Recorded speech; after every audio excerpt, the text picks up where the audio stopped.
As we approach the NFL Combine, it is that time again to see what prospect moves up boards, whether it's quarterbacks, tight ends, running backs, receivers that run exceptionally well or do some drills or don't participate. The NFL Combine is here. Dynasty Points starts right now. What? What? Why are you shaking your head? You're welcome.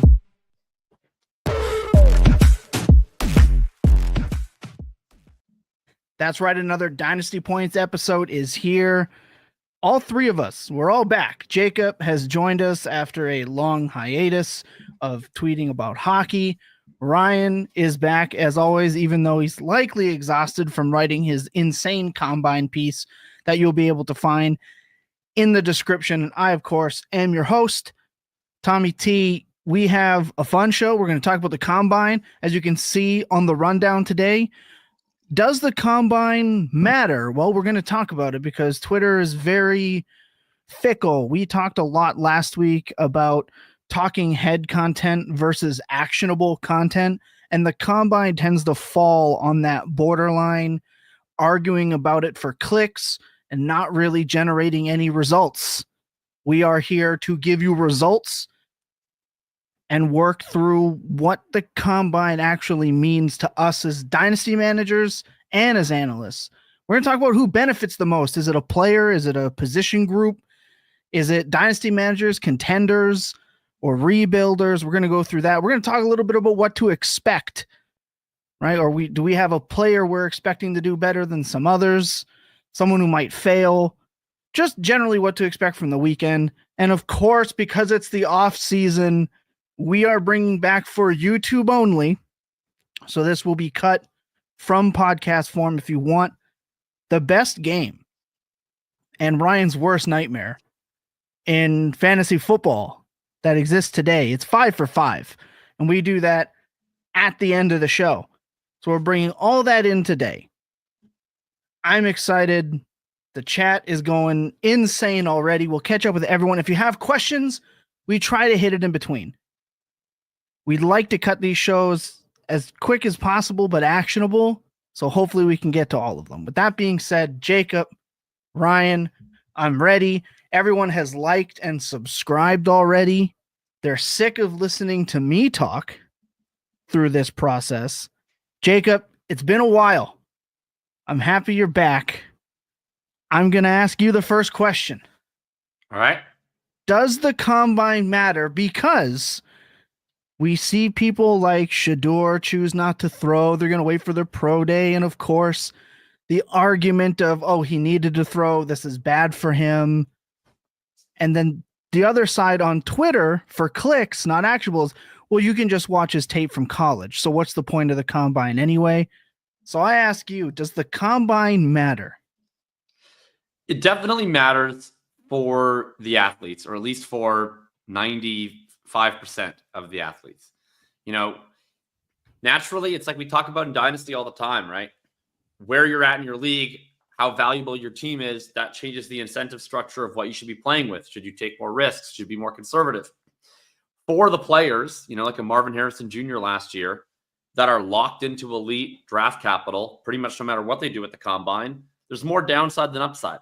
You know, as a fantasy player, I wish every player would do every single drill. I would always appreciate having more data, but I totally understand why players in those positions at the top say, not worth it for me. You know, a lot more risk of me hurting my stock than me helping my stock when I'm already going to be going in the top 5, top 10. I think what's interesting for Shador is that he doesn't seem quite as locked in as maybe some of these other guys that have chosen to skip the combine in the past. Seems like his range right now, if you look at the mocks, could be anything from going in the top 5 picks of the draft to maybe the back end of the first round or early round 2. It seems like there's a pretty big disconnect in evaluations of him. So that's interesting.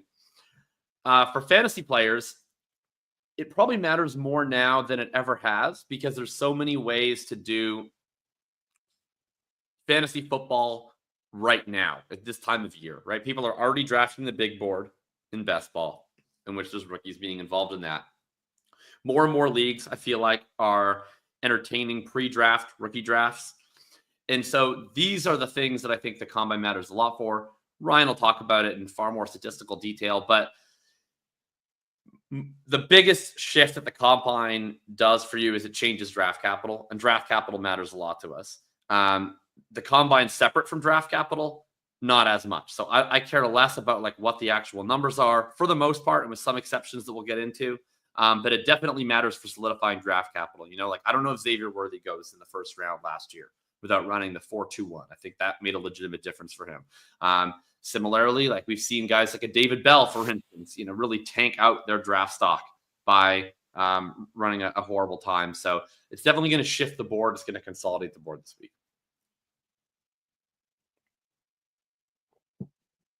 You might be on mute, Tom. Yeah, I was again. Yeah, I agree. It's tough to sift through the kind of peacocking with the combine on Twitter when you talk about it, because Devi guys will tell you they already know. People that haven't watched tape or film yet maybe on these prospects might use this a little bit more than necessary. Then of course we get the Raz cards, and that's the most popular thing, and it can also bump guys up that maybe should. It's a piece of the puzzle, so I think it matters. I love how you worded that. Ryan, how would you say the combine matter, and how much might it matter?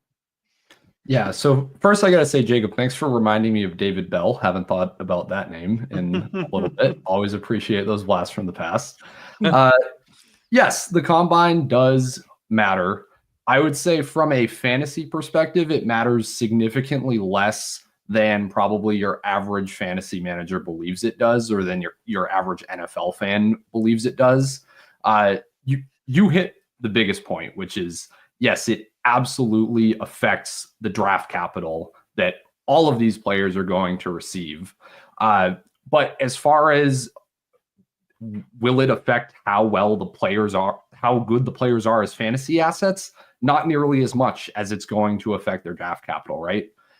So as has been mentioned a couple times, I wrote this very long article diving into all of the stats, into all of the correlations between every combine drill, as well as a player's production in his first 3 years in the league, compared to his draft capital. Just about every event at all of the fantasy positions are more correlated to higher draft capital, to teams drafting players who do well at the combine, more than it is those same players actually going on and producing more as fantasy assets because they did well in the events, right? So that's something to really keep in mind, is the NFL in most cases is going to overprice in the combine in terms of what draft capital is going to tell us about their fantasy fortunes. There's a few exceptions to that. So I did find that for both running backs and tight ends, for example, the 3-cone seems a bit underrated by teams, particularly if you're adjusting for weight or BMI. That has been an event that can kind of pick out like diamonds in the rough, where teams don't seem to value it as much. The best weight adjusted 3-cone time in my database ever is Christian McCaffrey. But there's some other guys too. Like there's like some LeGarrette Blunts, like Le'Veon Bells, that were really great in the 3-cone, not necessarily great anywhere else athletically. So that's like at least something I'm going to be kind of watching. And similarly for tight ends, the weight adjusted 3-cone has been at least decently predictive. So yeah, there's kind of like some things around the edges that I'm going to be looking at for specific events. But overall, I would really, just keep in mind that whatever you think you're learning from the combine, the NFL teams generally are too. And you don't want to double count that in both, wow, this guy ran a really fast 40, and wow, he suddenly got drafted in the first round when no one expected him to. It's probably because he ran the 40 that way, right? So that, just as a fantasy manager, that's kind of how I would approach consuming the combine.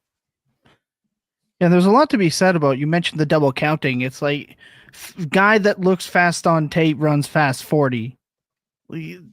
Don't bump him up extra because it kind of confirmed it. I do understand that there's a battle. People like the combine doesn't matter. Look at the 40 time. Look at Kyron and Bucky. the combine. There were things from that combine that did matter. I remember the Kenneth Walker year. Everyone knew he was going to test well, but with his limited pass catching at Michigan State, it was like, well, can he catch? I learned a lot from Ken Walker. I know because I cut this up for Fantasy Intervention way back when. I cut up every single rep he took catching the football. We're like, oh, it is kind of a myth. Like, you can see he can do these things. There are benefits outside of really fast guy runs really quick. Quarterbacks are impossible to scout to begin with. So I don't know if the combine matters for quarterbacks in terms of showing that they can. If you watch Joe Milton last year absolutely unload the football downfield and you're like, oh, I didn't know he could do that already. It's just like, what were you kind of expecting? The combine stuff for quarterbacks, I don't know. Like, the meetings are there's important. Very little. There's very little correlation between, like, if you want to look at a sorry, I totally bundled that. If you're trying to figure out if a quarterback's going to run, there's just way better metrics out there than 40-yard dash time. Like, it's far more about proclivity. You're way better off looking at scramble rate, at looking at, market share of rushing yards. If you're modeling for that, there's better statistical elements to just the fast raw 40 time. And then if you're looking for throwing, it's like,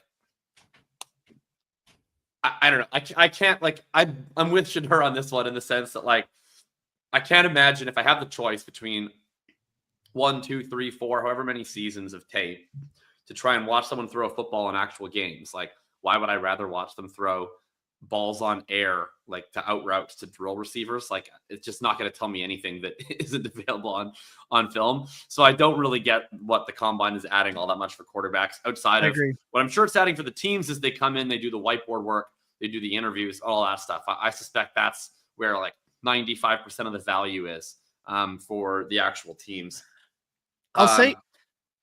Oh, sorry. Yeah, I was just gonna say. I think maybe some of it is stuff that doesn't really shouldn't really matter as much as I think it becomes death by over analysis when you see, like, oh, was player X coachable on the field when he was given direction? They're gonna figure that out in the room. I would really imagine. And another thing, there's a couple other things too, where it's like it can hurt a quarterback and how it's perceived because, again, teams probably care about this more. Coaches probably care about this more than maybe we think they should. Like, look at a guy like Shador. If he starts throwing to guys he's not used to, how can that that's why they wait to the pro days. And it's smart for them. But then you look at somebody like Dart, who now is missing the other top quarterbacks performing at the combine and now really gets the weekend to himself. So there's going to be a random quarterback that, like, moves up because of combine, but really it can help guys like Dart really solidify themselves even more when the other two run aren't. Like a 4-4-1 and that'll be like crazy stuff that comes out of that. Exactly. But, like, yeah, if I'm Sanders, like, I probably wouldn't throw either. Like, Cam Ward has an absolute rocket. Jackson Dart has a significantly stronger arm than he does. Like, I don't know why Shador Sanders would benefit from throwing side by side with another quarterback on air and looking like he has a substantially weaker arm than they do, because he does. But all the things that he's good at are not captured in that, right? Like, he's, in my opinion, at least, is like a better processor, has a better feel for the game than Ward. Like, whatever his advantages are in Ward are nowhere to be seen at the combine. So I don't know what he benefits from reducing it to a comparison of his worst trait against Ward's best trait. So I think it makes sense. But yeah, Ward for sure. I mean, he gets to have a session all to himself. Yeah, I totally agree. It can, and that's just with quarterbacks. I mean, it gets that way with every position, but we don't have to go through all of those. Instead, what I think we're going to do, unless Ryan, do you have anything else to add on to that, or are you good? I think just the only other thing we haven't mentioned is kind of the like the medicals and the measurables side of it as well. It feels like every year we get like so and so weighed in way lighter than we thought or way heavier than we thought. I do think that legit matters. And I can say at least from, like, a modeling perspective, I care about that a lot more than really any individual element or any individual drill. Like, if a tight end is over 265 pounds, I'm just instantly like, okay, they're they're not a fantasy relevant player more than likely, right? If a running back is under 195 to 197, we don't really have a whole lot of fantasy hits of that archetype to look back on. Like we can definitely have a conversation about offensive skill players are getting smaller and lighter and faster in general in the NFL over the last 5-10 or so years. But that would be more, if there's anyone coming out of this weekend where I've like solidified a very hard opinion on, it's probably going to be around that, about where guys weighed in more than whether they ran in the 4.5s or the 4.4s. Yeah, I think that's really well said, especially with how much we know college teams, they lie. I mean, let's be real. They lie. We know they lie. Just is what it is. So I think you're right. I don't know. Oh, go ahead. Just quickly on the measurements. We don't have that many players that are confirmed not doing drills, but we tend to get them like a big rush of them the morning of and the night before. If there is someone who only weighs in and they don't run, I'm just subtracting 5 pounds from your weigh-in. That's my rule. Like, because you always get this where there's always the group of players that they only do the weigh-in and then they don't run the 40, and then they come back and then they run the 40 at the pro day when they've clearly just lost the 10 pounds that they wanted to weigh in on without any consequences. So I take the weigh-in substantially less seriously if it's a weight you're not willing to run at. That's my caveat to the weigh-in. Definitely fair. Yeah, there's also the what's the official time? You're going to get 8 different times for every player on the internet. Wait for the officials to drop. You don't have to be first. Let's just be right. Right? I feel like that's really important. That's, again, we get into the difference between posting stuff on Twitter just for clicks or it being actually actionable. Jesus, Tom. That's part of the difference. Let's take a break. And when we come back, we're going to talk about who actually benefits the most from the combine. Sit tight.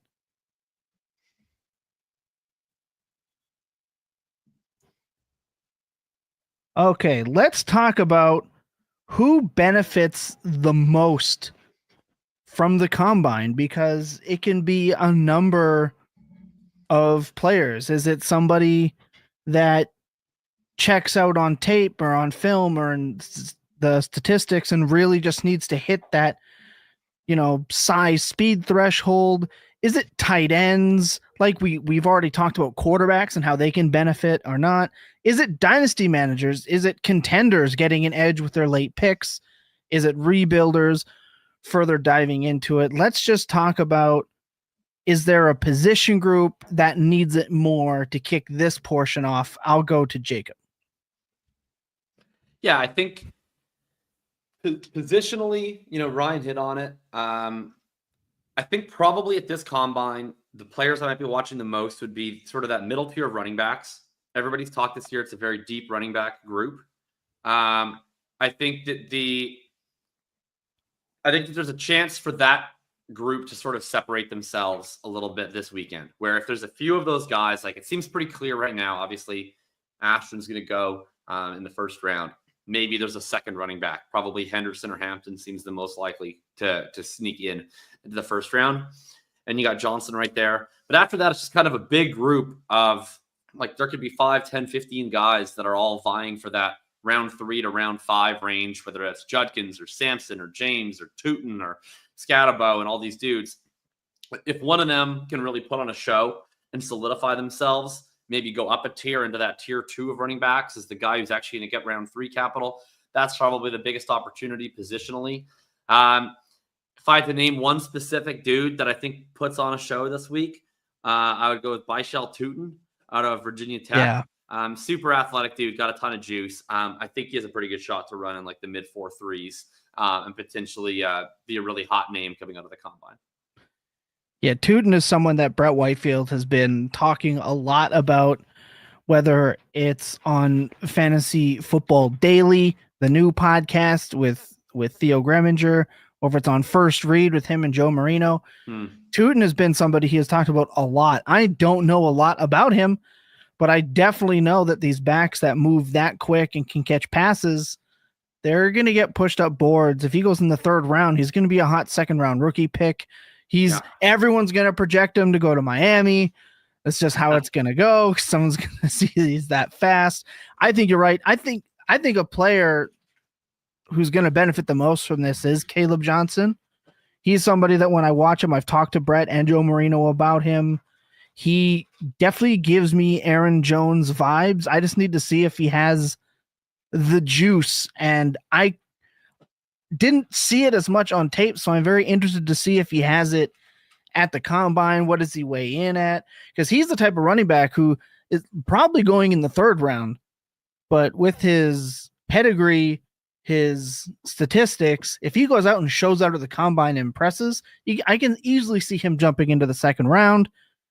We mentioned to Brett on the first rookie tier show that he's a Steeler to me. Like, he gives you everything Jaylen Warren does, really, and can do the Najee Harris stuff as well. I think it's perfect. Well, you could go there too. I mean, second round, right? Or maybe in a Minnesota, right? I'm reminded of Aaron Jones. Minnesota needs he's definitely somebody that can boost his stock in rookie drafts by just going out and proving that what you saw on tape in game shows out at the combine. So he's definitely somebody that I could see benefiting. Tight ends, I think, benefit a ton from the combine. Just an absolute boatload. Can we talk about the tight end? Actually, Brian should go first because he had a lot of great nuggets about the tight end position, but I want to get into some of that, how much the speed matters for tight ends. But yeah, Ryan, as I was alluding to, the tight end position can benefit a ton from the combine.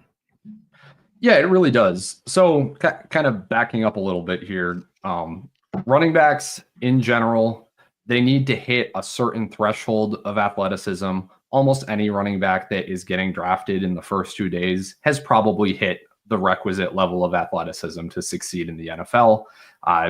Teams are generally pretty good at that. Yes, as you're saying, individual players can boost their draft stock that way.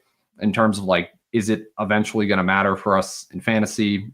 Probably not that much. I'm not going to be talking about Caleb Johnson's 40 time in April, probably, right? Okay.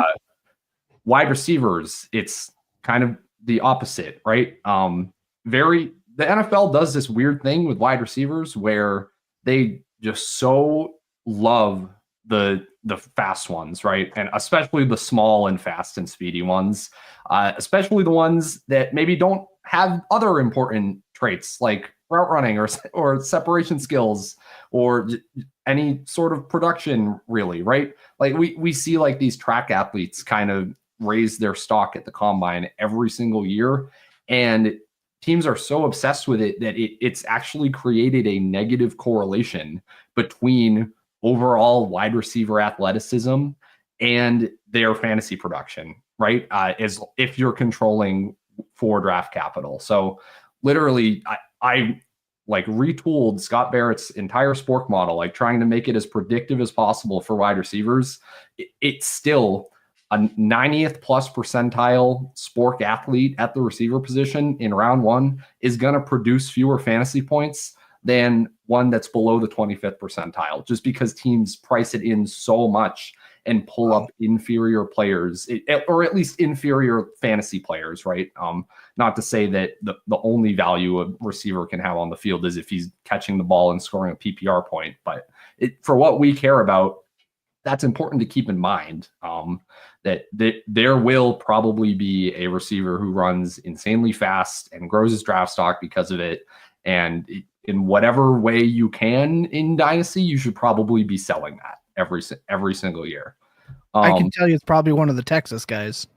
That's going to be, I can already see it. We talked about it on the other show. I can already see Buffalo just not being willing to pass up one of them simply because they let Worthy get past them and let him go to Case. So we need our fast guy. I said this, I think it was last week or the week before. It's already shaping up without them running 40 times.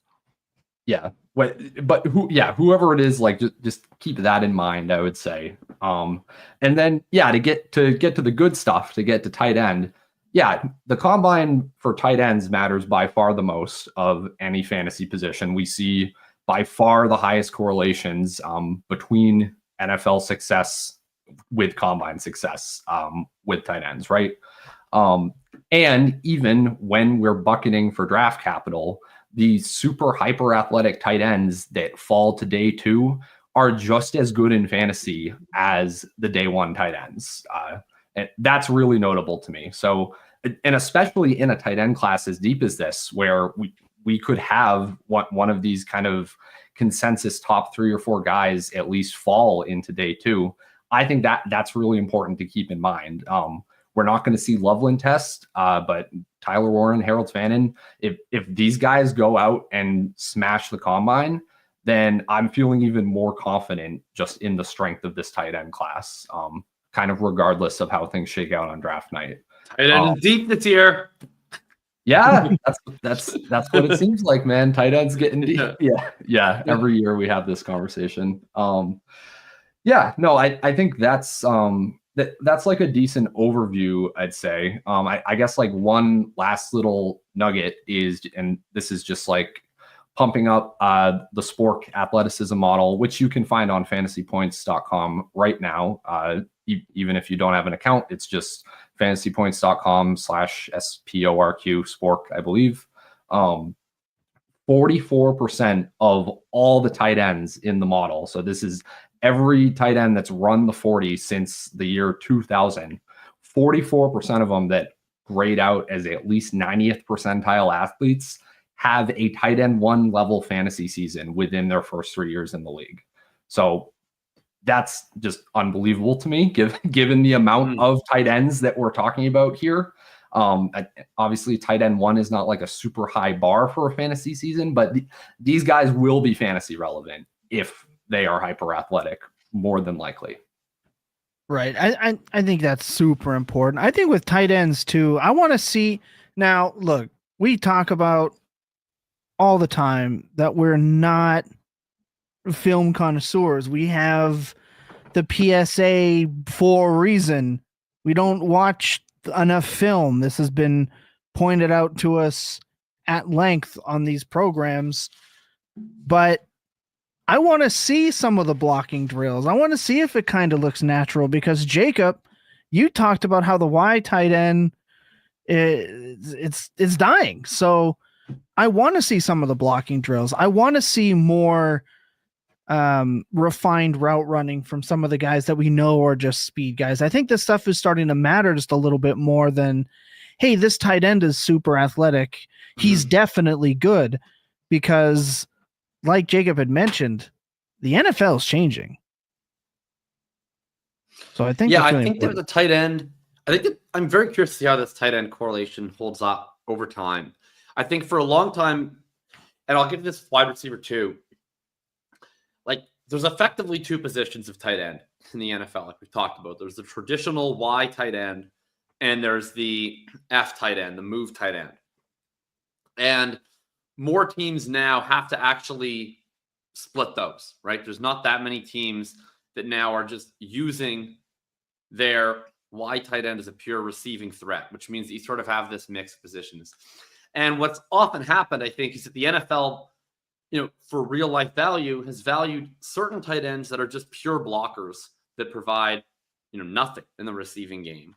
And that those tight ends tend to test, of course, much worse at the combine, but they still often get reasonable enough draft capital that I think it is kind of skewed a little bit, in my opinion, just how valuable the athleticism is at the tight end position, because you get some of these guys like actually I was going to use Tip Raymond as an example, but he's reasonably athletic, but like you get that archetype of tight end who still gets to go on day 2, but they're never going to actually catch a pass. I'm curious to see if that changes a little bit going forward. But I also think to some extent it won't, because especially for things like speed score, where you get weight adjusted, it's not just raw 40 time. Like the ability of a tight end to actually combine the receiving juice with the size to be able to stay out there and block. I mean, that's to me is what you want, right? Versus someone like Harold Fannin, like I'm sure he's going to run like the wind. His speed score is going to be challenged because he's probably going to come in and weigh like 235 pounds or something at the combine. So compared to if Tyler Warren can run in the high 4.5s and come in at like 255, 260, now we're talking about a very interesting profile. I'm curious to see how that evolves. And for the wide receiver position, I think that's part of it too, is that the aspects of the position, like all positions in the NFL, there's parts of the position that directly correlate to our game, and there's parts that don't. And the field stretching aspect is something that is more valuable in real life than it is to fantasy football. And so I think that if you're a wide receiver that goes round 1 and you don't have elite speed, that to me is the NFL suggesting, like, that's the kind of player where everything they do that has real life value is showing up on the stat sheet, more so than like a Henry Ruggs, who's doing a lot of things on every play that helps his team that isn't showing up on the stat sheet. So if you can overcome that and be a not super athletic dude, but still get really high draft capital, to me, that's what that miscorrelation that Ryan's talking about is saying, is like the rare player who's such a good route runner, who's such a good target earner, that still goes in round 1 despite not necessarily drawing coverage away from other dudes down the field. That's going to be a big target for fantasy football. Yeah, I love that. I love that. Completely agree. Yeah, you put that very well, Jacob. Yeah, as we said, it's just because of that negative correlation. Like it can be, I think that's like the one spot where we kind of have this discourse every single year where it's like, well, if you're an analyst, like it's your job to tell us like what the teams are getting wrong, or like, why are you just relying on the draft capital, like, and what the teams say. I think I completely disagree with that line of thinking. Like it's a data point. We should use it. We're trying to be as accurate as possible, right, in our predictions. So we should use all the best data points.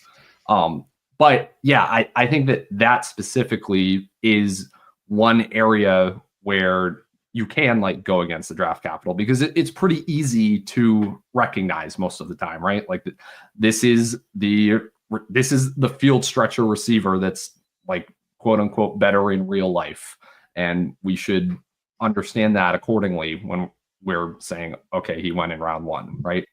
On your point about the tight ends, I fully agree that this was a little bit of a challenge for me when I was working through kind of the modeling process, because you're right, the correlations are very different depending on the archetype of tight end, especially if we're saying pure blocker versus a guy that gives you at least something in the receiving game. Yeah, speed becomes a lot less important for like the pure blocking guys. Kind of interestingly, the vertical, especially the vertical, and also kind of the broad jump, have been more predictive generally for like the bigger guys, that the over 265 pounds, like the most likely blockers, as well as the shuttle. All of those seem more important for that archetype. So I do think it's important to kind of understand like what anything I'm saying about tight ends and what matters. I'm just talking about like sub 265 pounds guys who could conceivably be fantasy relevant players. And I guess like the last thing is, because I've thought about this too, like how am I going to treat like Harold Fannin if he comes in at like 232 or 235, which is kind of right on the borderline of where like we've seen hits before, but it's not like we don't have like massive hits. Like Evan Engram, I think was 235 or 236, and is probably like the best outcome of such a light tight end that we've had in the last 20 years. If Fannin is like in that range and he gets like late round 1, early round 2 draft capital, I think I'm just going to say, okay, like I'll trust the NFL on this one and still draft him and be fine with it. But yeah, I think below that, or especially if it like causes his draft capital stock to dive, that's when you get really scared, of course. I do not know how Phantom's going to work in 2025 NFL. I mean, I think he's the player that draft capital matters the most for, because if some team takes him in late round 1, they're most incentivized to force it to work. Mm-hmm. This is what, like, sorry, not to cut you off. As we've seen with Dalton Kincaid, like that lasts for not that long. I was going to say Mike Gesicki as well. Yeah. Yeah. Now, of course, we don't have any athletic data on Dalton Kincaid, so I have no idea how fast he actually runs. we'll probably have that with Fannin. Although, if Fannin pulls up at 243 and says I'm not running, then we know what's up with the 243. Yeah. You know what I mean? Like he would be top of the list of the candidates of having a fake weight. We'll I'm going to soft promise to our listeners that we'll get Max Toscano on the show at some point before the NFL draft to talk this tight end class. I mean, his view is Fannin should basically convert it to fullback because he wouldn't be able to make it work in the modern NFL.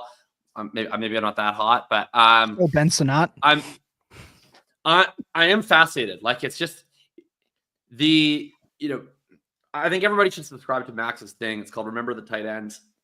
And I mean, it's maybe a slight oversimplification, but it's not that much of an oversimplification. Like, if you can't block at all as a Y, then you're just telling the team that you're throwing, because you can't really run the ball with 5 linemen only consistently. Teams are just going to play super light boxes against you, and then you're just going to have to check the ball down all the time. So you can only play Fannin in line, I think, on 3rd and longs.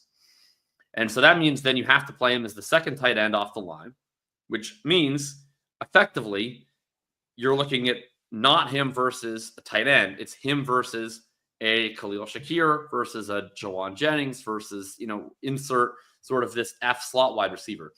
It's a very different game, because you think back 5 years ago, it's not just that the tight end game has changed. It's like McVay has kind of revolutionized things with how they think of this slot wide receiver position. And not just McVay, Arians did it too with Hines Ward and Larry Fitzgerald. Like, remember back when slot wide receivers used to be Wan'Dale Robinsons, right? Like, they used to be Jamison Crowders and Cole Beasleys. And so you put a Harold Fannin on the field versus a Cole Beasley. Harold Fannin is obviously a way better blocker. But look around the league, man. That's not what a slot wide receiver is anymore these days, right? Slot wide receivers in most offenses now are these kind of hybrid, good blocking wide receivers that are yak threats. We just saw one of them get $60 million today. That's who Harold Fannin is competing against, and he's not going to be that much more impactful of a blocker than some of these guys. And is he as good of a receiver as those guys? I don't know. So that's the stuff to watch out with him. Maybe he runs like a 4.48 at 240, and then I'm eating all of these words. But he would be very high on my list of measurement and combine drills that I'm keeping a very close eye on. Yeah. The only thing I wanted to add to that is that specifically with the 40, since that is kind of the event that teams zero in on the most, we do see a lot of tight ends that really crush the 40 and bring up their draft stock. And then the team is in a position of, well, we drafted a tight end, a non-premium position, really highly. If they're in this kind of archetype that Jacob is talking about, then it's like, well, we're going to force them on the field, right? That was kind of what happened with the quote unquote Mike Gesicki hit in like his 2nd and 3rd years, where they were like, well, we're just not going to admit we were wrong. We're going to throw him out there and we're going to use him. And that's the player that is a dynasty trap, I guess. Like they fade pretty quickly. After that rookie contract runs out, the team doesn't have like an allegiance to them anymore. There's a couple other examples that I listed in the article in a footnote that I can't think of off the top of my head right now. But yeah, I do think that's something to watch out for. If a Fannin runs really fast, gets drafted very highly, and is maybe a lot lighter than we'd be hoping. Yeah, and again, even just reading the chat, it'll show you the opinions of where the combine can really take you, just kind of all over. We've got Fannin Jr. is a better Jonnu. We've got Tez Johnson, a faster Tank Dell, going to be injury. Well, the injury prone is not something we ever project ever. And then Big Daz also said word was that Fannin at the Senior Bowl didn't line up not once in line, which again, this is why I want to see some of these drills. I want to see some of the blocking drills. And then Big Daz also said, Thomas, you think the Commanders re-sign Ertz because Sinnott is a glorified fullback special teamer? I wouldn't go there. I would say that Zach Ertz is the worst possible outcome for Ben Sinnott because, Cliff loves Zach Ertz, and yeah, it's gonna be really hard to take Zach Ertz off the field. Ben Sinnott was just low hanging fruit, so I had to take the joke when he said fullback, but I had to take it. That's the content guy in me. Ryan brought up the Dolphins, right? Like, does anyone want to remember the best Mike Gesicki season, 2021? This is when he had 73 for 780. Does anyone want to guess who the slot wide receiver was on that team? Jarvis Landry? No, that was Albert Wilson, right? It was like a 5'9", 190-pound Albert Wilson. So it's just a different environment. Like, maybe if Fanta went to in theory, now this isn't a good fit because they have too many receivers as it is. But in theory, if Fanta went to a team like the Colts, where it's and then they were like, okay, I guess we'll move Josh Downs outside or something. But it's you have to have a tiny little guy to take off the field to actually gain something from the size. So maybe the Giants, maybe if Harold Fanta goes to the Giants and they're like, all right, enough with Wan'Dale Robinson. And now we're going to upgrade the Wan'Dale position into being Harold Fannin. And so now we're going to get bigger and more physical. Okay, that's interesting. If you talk about it that way. So see. Yep. I'm excited. Talking about it like this has got me kind of even more excited for the weekend. Great convo. We got a little bit more coming up. When we come back, we're going to talk about what to expect from maybe some players, from the combine in general, maybe what the conversations are going to be like post combine. Can't wait to dive into that. Sit tight. We'll be right back.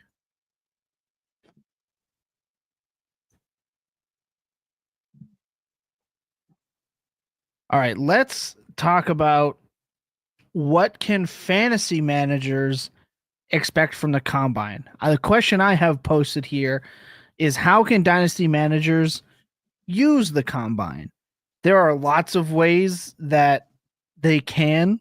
If I were to kick it off with an example, it would be, if you are one of the people like I am that is more inclined to use draft picks to go and get elite veterans this time of year, I think the combine is a good way to do that. As we know what to expect in terms of narratives. Players are just going to be hyped up all weekend. The Twitter content machine, the YouTube video click content machine, the 5 players who definitely gained value over the combine, 5 must draft players from the combine. Keep an eye on these 10 league winners from the combine. You don't have to preview all the articles that I'm going to be writing. I just asked you what my titles in SEO are going to be. Thanks. It's not like I don't already have those thumbnails made on our end. Okay, let's be real. I'm pointing the finger at me too, because we are part of the content machine. But we know that we can expect that already. I already see the thumbnails, all of them. I see them already. We can expect that. We also can expect to be able to move some of these maybe later picks and maybe pry away some of these veterans that people might be, a little more eager to move off their roster. I saw a CeeDee Lamb and Dak go for the 106, the 108, and a 26-1 this week. And it's just I know, but that's what I'm saying is, these are the types of this is the time of year. This is the type of thing that we can expect to be more possible. Not a guarantee, but what I'm expecting is these trades to happen a little bit more, because there's only a handful of events, guys. It's like Senior Bowl, that it's combine, it's pro days, and then it's a draft to really boost rookie pick stock before it quiets down again, then it peaks again, then it quiets again. So I'm expecting the hype from this weekend to really become a conductor for more trades to go down. If you're somebody that's looking to maybe take away some of the question marks and go secure yourself some veterans, because it's definitely possible out there, guys. So let me ask you, Jacob, what do you expect to happen from this combine overall, and how can dynasty managers kind of use it to their advantage? Yeah, I expect there to be, a few guys, like you said, that have some big hype around them. I think the best thing you can do probably is target some of the guys that maybe have not as exciting or big combines, but who you still think are ultimately going to have safe draft position. And especially maybe guys that, like, coming in, we don't necessarily have that high of expectations for, because a lot of people don't have very strong priors at this point. Good for them. It's like February 25th. And so a lot of people aren't going into the combine with the idea of, yeah, I know Travion Henderson is going to run a really good time, and I'm not so sure if, like, Omarion Hampton is going to be a burner, right? So when Henderson runs faster than Hampton, which I think is what everybody would expect going in, Henderson's probably going to get a lot more juice out of that. And so if you're someone who's then coming in, maybe that's the time to be like, okay, actually, like, Henderson's going to be up around in the big board because he ran a 4.34 or whatever. Maybe Hampton is now sliding down people's boards by comparison. I'm going to maybe fade that a little bit because that's not actually telling me anything different. So if there's pretty sound prospects that just kind of come out a little bit flat because this combine isn't really going to be the strength of their profile anyways, those are probably the guys that you target, in my opinion, if you want to try and leverage it. I like that. Ryan, same question. Yeah, I'll say two things, and they both kind of build off of stuff we've talked about earlier. So what you were saying, Tom, with it generating hype for just rookie picks as an asset in general, that is absolutely the case, right? And I think in years past, it has most been the case at wide receiver. I just, as we've talked about, like the speedy burner wide receiver that shows out at the combine is going to get drafted in the first round. Suddenly we feel like the late first is deeper in dynasty rookie drafts, right? And that's just kind of a perception that it seems like builds every year after the combine. And yeah, if you're holding late firsts and you want to unload them, that's a great time and a great way to take advantage of that. I do think in this particular class that it's more likely to be driven by the running back position. If we have multiple guys running faster than expected, or even just if we have a lot of guys running in the 4.4s, I think both like the NFL media and the fantasy community is already very hyped up on this running back class. I think that only will add fuel to the fire and have kind of a similar effect on just like the rookie pick market. So that's also something to keep in mind. And then kind of the final thing is, if there are guys, we talked a little bit about guys that aren't participating right now. We know Genty is not. We know Loveland is not. We know Shedeur is not. In terms of guys not participating in drills, or sometimes we get narratives about like, oh, this player like only ran the 40, but like he skipped the 3-cone, or he did everything but the 40. Why'd he skip the 40? Like, was it going to be really bad? If a player skipped a drill, it's probably because they and their agent don't think anything they're going to do is going to help them. That is the case. But I will say, at large, I did run the numbers for this. There's actually a slightly negative correlation between number of combine drills run and fantasy production, right? So this is partially going to be driven by the Genties that are doing nothing at the combine because they're elite. Everyone knows they're elite. They don't have to. But it's not like guys are fooling teams, right? Like if Caleb Johnson doesn't run the 40, I promise you that teams are going to start looking very hard at his pro day or at his on-field times or what have you, right? Like this isn't like super secret information that players can actually hide from teams that want to know, right? Yeah. So I wouldn't get too swept up in if any narrative develops about like a specific guy skipping a specific drill. I just don't care. That's what I would say going into it, just as a way to like immunize yourself against being swept up by that narrative, is what I would try to go for. I do love the Shedeur B-roll here playing right now. You're trying to like trap me into a pro Shedeur take. That's not at all what I was saying, but we can roll with that. Ryan, I don't refer to myself as a content wizard for no reason. I have these things set up for a reason. I'm clipping some port of that, and I will make it some Shedeur Sanders agenda, either pro or negative. However, it sees. I'm gonna wind up being like do. I think I'm slowly I've never been a big Shedeur guy, but I think I'm slowly becoming a Shedeur guy, just based off of the barrage of anti-Shedeur content that I just like contrarianism every time that I open up. Like I feel like if Shedeur, that's real. If there were like two, I almost think it's gone too far. Like I thought early in this season, my take on Shedeur was like he was going to get overpraised as a prospect by virtue of there not being very many great quarterback prospects, right? And people were going to treat him like we treat most QB1s, when in fact he would probably be QB3, QB4 in a lot of classes. And now it's almost like he's had so much of a spotlight on him that he's getting overhated to the extent where if he was just the QB3 in the class behind two other dudes, everyone would be like, oh, like Shedeur is actually kind of good. Whereas now it's like, this guy fucking blows. He sucks. He's terrible.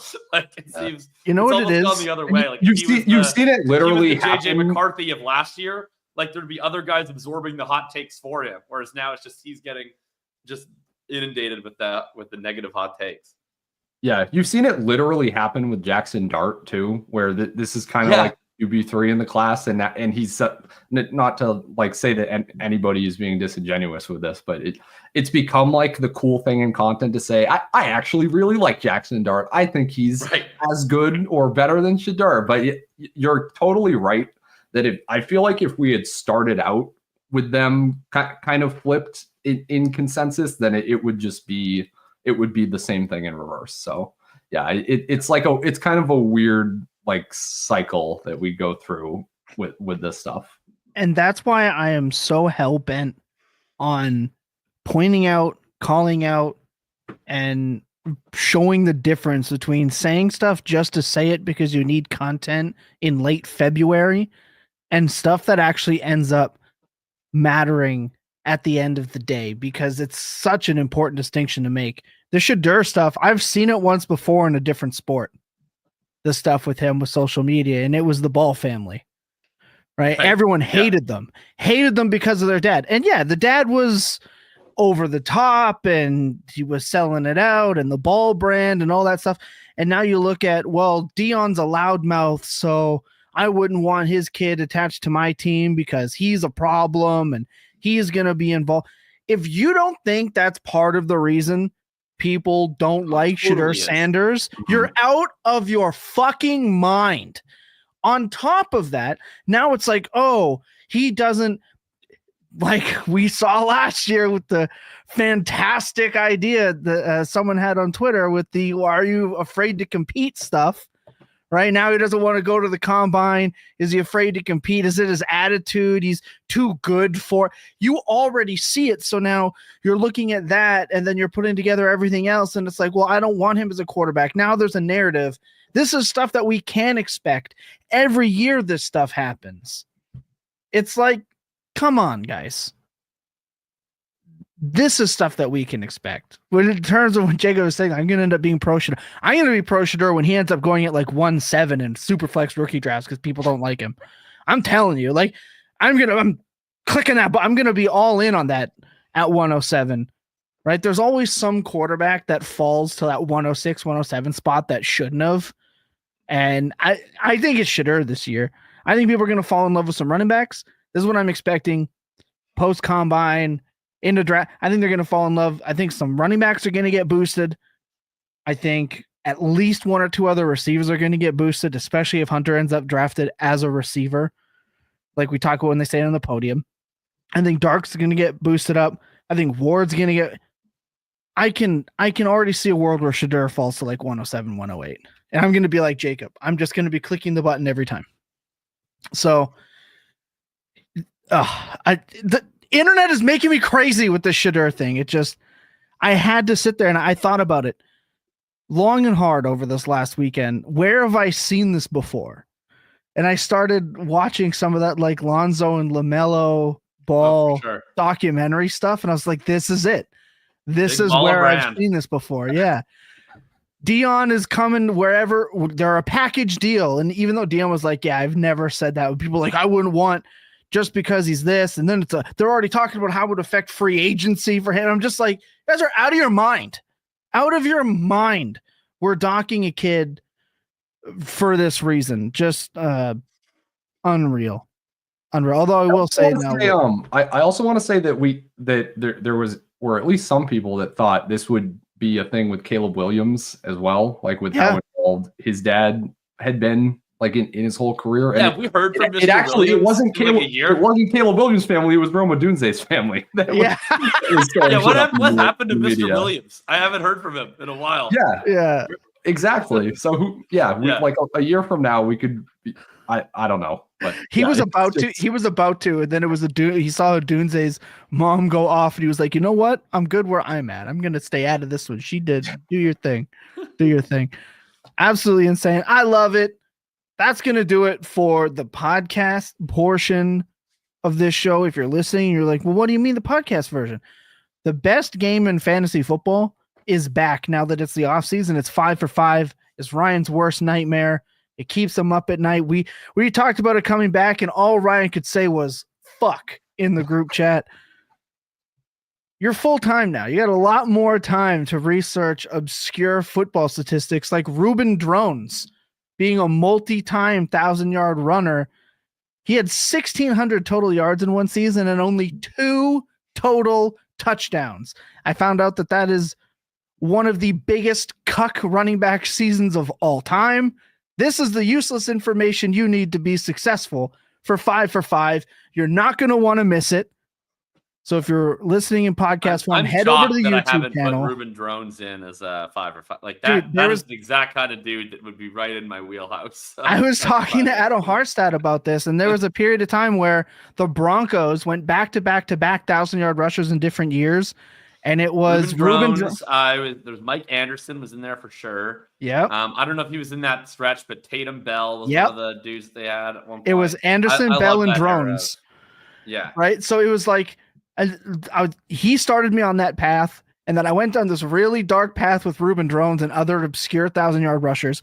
And I can tell you, chat or YouTube, leave a comment and let me know, what other running back can you think of that had 1,600 total yards, over 35 receptions, and managed only 2 total touchdowns? Ryan Heath called it a Deontay Johnson-ass season. That's exactly what it is.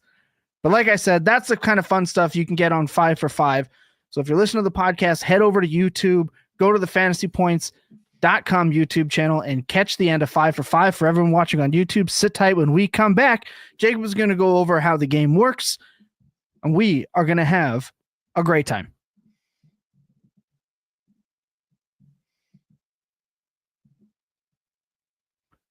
TD says Harstad is Harstad the historian. Yeah, we were talking about how Mike Anderson was his like first big call in fantasy, having him over Tatum Bell the year he went for 1,000. And I was like, man, then it really, I got into guys like Ontario Smith and just random ass NFL Trung candidate. Like it got weird. It got weird at 3 a.m. down that Pro Football Reference rabbit hole. But Jacob, we have a lot of new viewers this year. As you can see, there's a score here at the bottom. Chat, you can participate. We're going to keep track of this. That's right. We are upgrading from the Super Bowl score bug, because that was you're all even. All of your previous sins have been forgiven.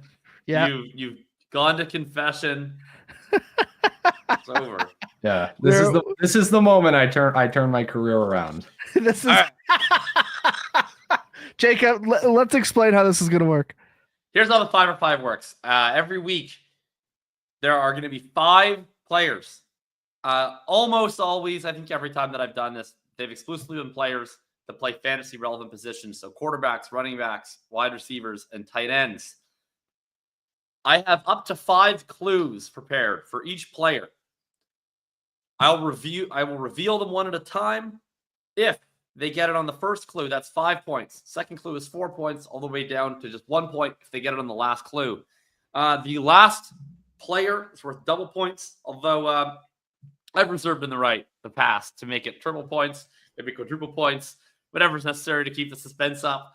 The other rule is if you guess and you get it wrong, that means that the other player gets to go first the next, or they at least get to have one guess before you get to go again. So if Tom guesses after the first clue, gets it wrong, Ryan can either take a guess or he can wait and he can reserve the right to go first in the next round. The chat, my rules for the chat are simple. If you want to play along, play along. We play on the honor system. But please do not look up the answers. Do not Google the answers. If you start guessing 2, 3 in a row on the first clue, we're going to start getting suspicious. So please do not be that way in the chat. All right. Here is the first one today. Number 1, the theme today, we usually have a theme on these. The theme today is slow combine 40 times. Players who were not coming out of the combine as part of any 5 best performances in combine history. This was quite at the other end of the spectrum. This quarterback ran a 5.37 40-yard dash, the slowest 40-yard dash in history at the quarterback position. That is clue number 1. The slowest ever? At the combine, yeah. We're not going to get a year here. I will take a guess because it's new year, new me. I will say it's Peyton Manning. Incorrect. All right. Don't be a coward, Ryan. Okay, I'll take a guess. Relax, Tom. Is it Tom Brady? Incorrect. Okay. I think those are 2 good guesses. Yeah, I agree. Those are 2 good guesses. All right. This player started 8 games for 2 teams, but neither was the team that drafted him. Repeat that. This player started 8 NFL games on 2 different teams, but neither of those teams were the team that drafted him. So he only started 8 career NFL games? Correct. Okay. For 2 different teams, and none of them were the ones that drafted him. That is a hell of a question. Started 8 total games. Can I just throw out a really random one? And I don't know how many games he started. What about Jared Lorenzen? No, that is not it. That's a hilarious guess. You want to talk about slow 40s of all time? I mean, that is very funny. Shout out the GOAT. I mean, R.I.P. the GOAT, the hefty lefty, Super Bowl champion with the Giants, arena football legend. Yeah. What a king. Yeah, what a king. He's like the Daniel Vogelbach of football. I can't remember his name. It's weird. I feel like close, even though I'm definitely not close. But, it's like I can fool myself into thinking I'm close because there's a name like on my tongue. Mm. All right. We're going to go to clue number 3. Ryan Let's go is to the the first next guess. clue. Yep. All right. As a Baltimore Raven, his signature start might have been a 20-17 victory at home over the Pittsburgh Steelers, which ultimately eliminated the Steelers from playoff contention. Tom's going to get this now if I don't, probably. It was one of the legendary spoiler games that I recall watching. The Ravens were horrendous that year, but this quarterback led them to a 20-17 win, which basically screwed the Steelers out of the playoffs.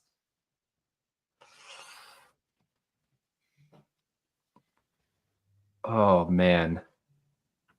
Slowest 40 time, only started 8 games. I have like 2 quarterbacks in mind. All right.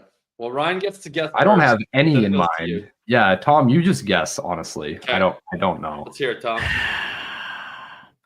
If I'm not mistaken, he was giant. And I really liked him. And I'm pretty sure he was drafted by, is it Ryan Mallett? Yes, Ryan Mallett for 3 points. I'm pretty sure he was drafted by the Patriots. He was Yeah. huge, dude. I loved Ryan Mallett coming out of college just because he was massive. He played for the Ravens and Texans, right? Okay. Yeah. Drafted by the Patriots, never started a game for them. 8 starts was generous by the NFL, by the way. Very generous. Yeah. Want to shout out rest in peace to Ryan Mallett. Yeah. Unfortunate death that we didn't have to get to. That was going to be clue 5. All right. I think the chat gets that too. Let's keep track of that. Sean did get it. Oh, okay. I'm All trying not to look at the chat while I'm doing this. Yeah, let's. I also do not have the This is gonna be a new rule for this year. You know what I'm gonna do? I'm gonna take the no chat. looking down. at chat. I'm gonna close the chat. It's gonna up be here. a 2025 rule. Jacob, Contestants don't look at chats. You are now a content manager on this show until this is over. Okay. Fair enough. Okay, so chat's got 3 points. Tom's got 3 points. Actually, no, I'm gonna. The chat has so many guesses that if the chat gets it the same round as a contestant, they don't get the points. They only get it if they get it before I like that. the round that a contestant gets it, because they have like infinite shooters. You guys are just 2 people up against an army of chat. So Tom 3.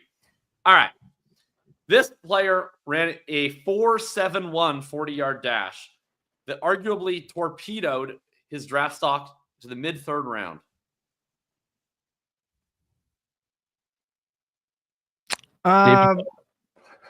Who? Incorrect. I said David Bell. He said David Bell. He was in the 4.6s. It's correct, but incorrect. Yeah. It's not a quarterback. It's any player. It is any. Yeah, I haven't specified. Okay. Is it Kyron Williams? It is not. All right. This player originally committed to Alabama as a 5-star safety, but transferred to catch passes from his brother, half-brother. I guess we both guessed. Yeah. Went to catch passes from his half-brother. That is crazy. Started as a 5-star safety prospect. Played in the NFL? And then ran a 4.71. Oh my god. That's brutal. I don't know this one at all. Yeah, no clue. Right. Next hint. Clue number 3. For the first time in his career, he averaged under 50 yards per game in 2024. Huh. Oh, so he was good too.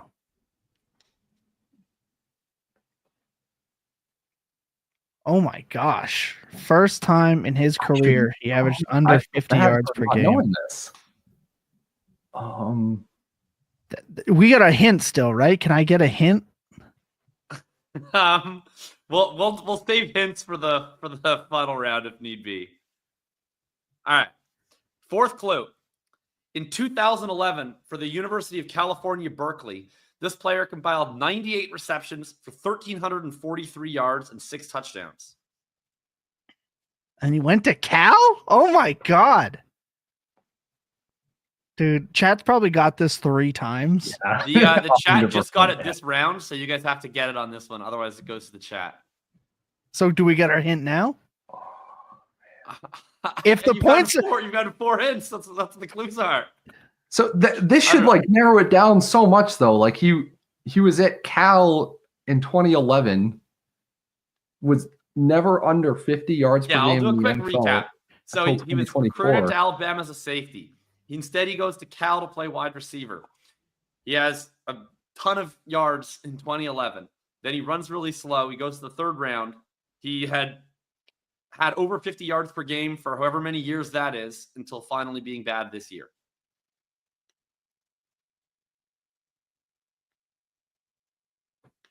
Dude, I have no idea. All right, in 2011? All right. Is it Cooper Kupp or something? No, it is Keenan Allen. Oh, I'm mad I didn't get that. I'm really mad I didn't get that. Brutal. The guy that we all compared David Bell to, obviously. Yeah.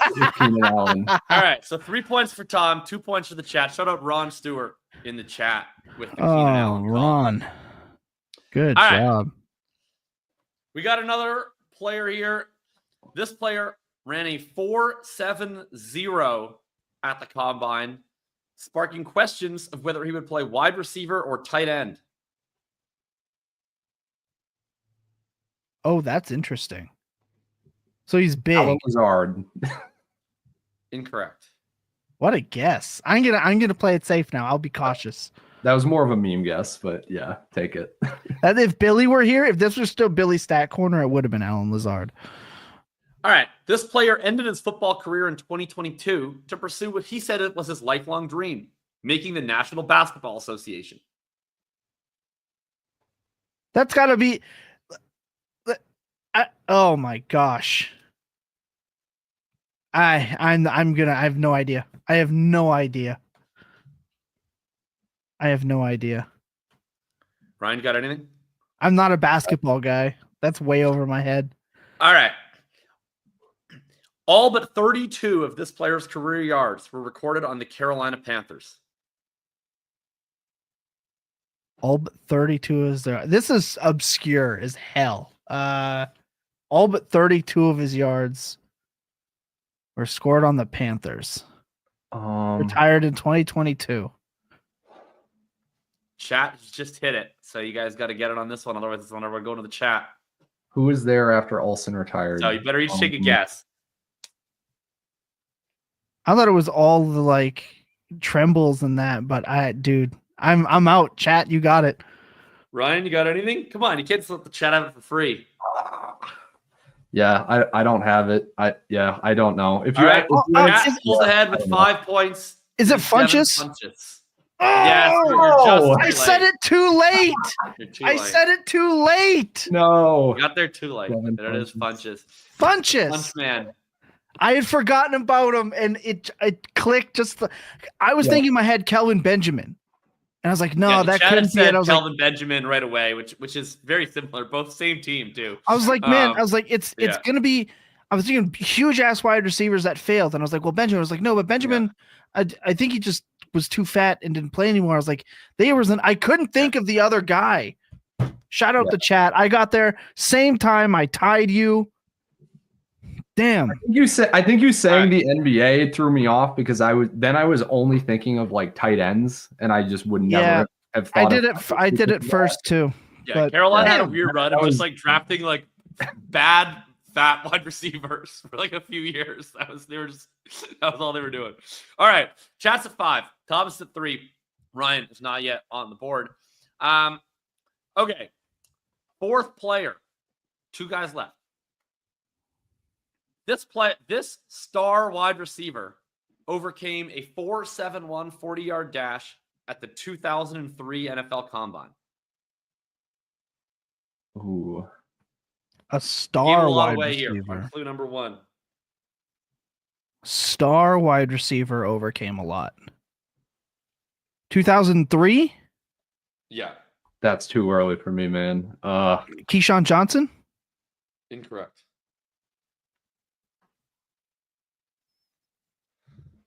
I pass. All right. This player had at least 65 catches in a season with 4 separate NFL teams.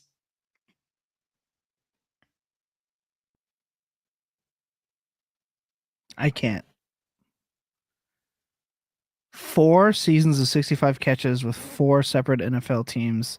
To be clear, he had way more than 4 seasons of 65 catches, but he had at least one of those with 4 different teams. Okay.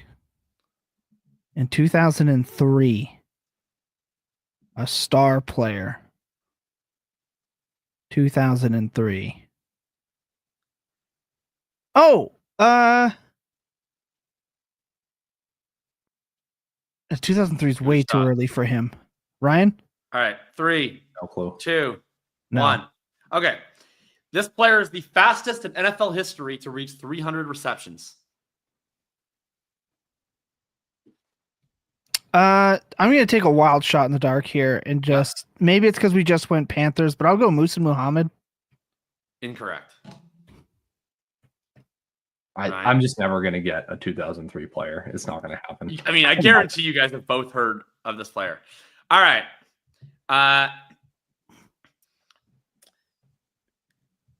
This is probably going to be a reach for the buzzer clue here, so I would have your hand firmly pressed above the buzzer.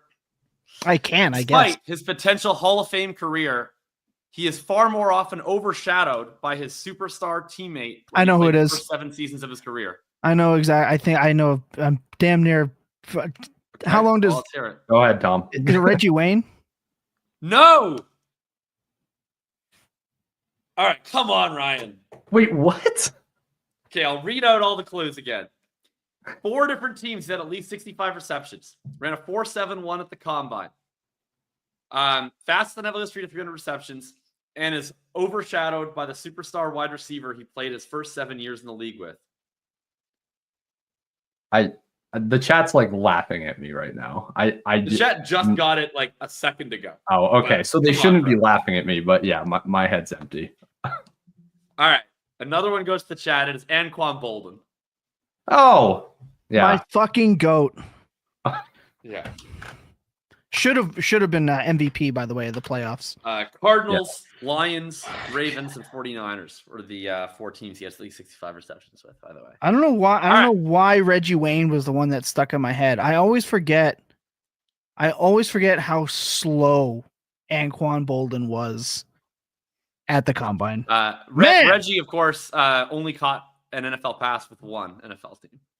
Yeah, I don't know why. Yeah, I didn't. That didn't click in my head when you said it. Yeah.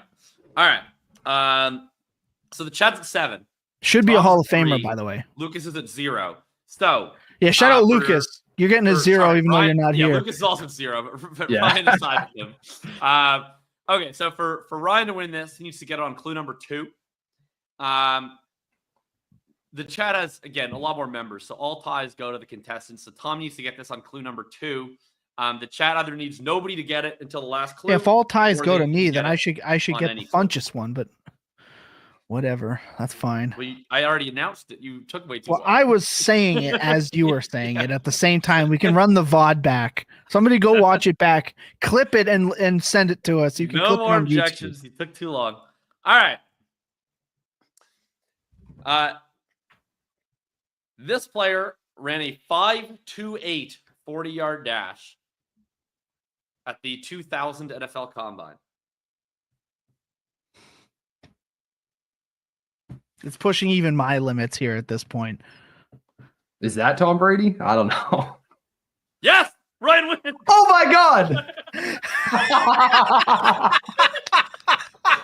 that might have been designed for me. That one might have been planted. That might have been planted. And I'm glad I picked up on it, but I feel like that one was planted to embarrass me.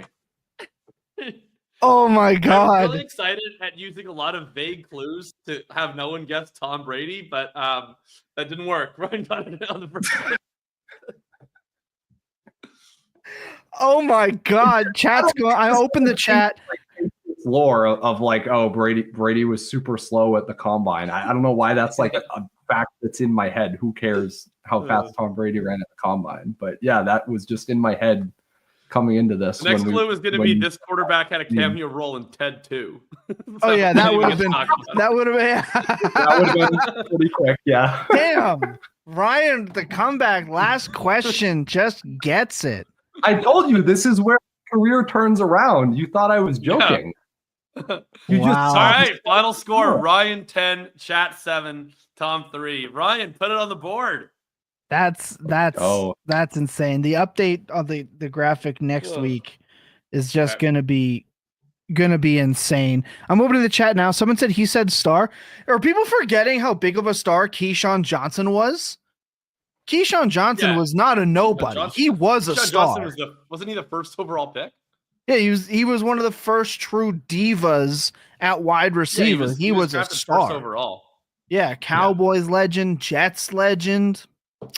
Damn, I cannot believe Ryan sneaks in to take that one away. I felt good early. What a game. This is the best game in fantasy football right now. It is. It just is what it is. It's not hyperbole. It's just fact. That's the show today. Very happy to have Jacob back. Ryan, great job. Great job on the article. It's like I said, it's going to be posted in the description. Great show. Enjoy the combine. Obviously, Dynasty Points market report will be out on Saturday morning while you're enjoying your combine. We are going to talk some ADP changes like we do at the end of every month. There have been some big changes. We're going to talk about drafts that we're doing live. That's on deck as well. I cannot stress how important it is for you to go to the Dynasty Points podcast feed. The Fantasy Points Now feed no longer exists. If you want Dynasty content, you have to go to the Dynasty Points feed. You guys have been showing up in waves, and we love you. Just important for me to mention it. It helps us big time. That link will also be down in the description if you want a bunch of previous episodes. With that said, for Jacob, for Ryan, for our chat, we love you. I'm Tommy T. Remember that clear eyes and full hearts can never lose, and your best days are always spent tilting. Good night, everybody. What? Why are you shaking your head? You're welcome.